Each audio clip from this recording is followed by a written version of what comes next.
Illinois lawmakers are debating whether doctors should be allowed to help a terminally ill patient end their life. In our Legal Lens segment, Fox 2's Jeff Bernthal asked Brown Crouppen attorney Andrea McNairy about the debate over assisted suicide.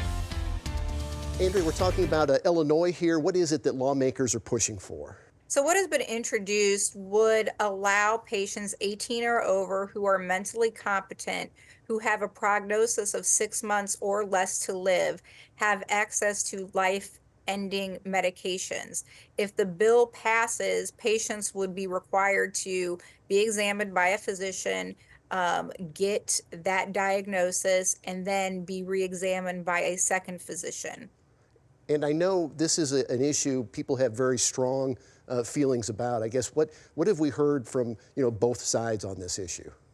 So opponents, obviously people are usually aware of the moral conundrum that some people argue about. The other thing opponents say is this is in direct contrast to a doctor's role as a healer and the credo that, do no harm. Opponents also argue there's really no need for it because there is access to life-ending pain medication and sedation. Opponents argue that the word suicide is actually misleading because all of these people who would have access to this under the bill are essentially been diagnosed as dying.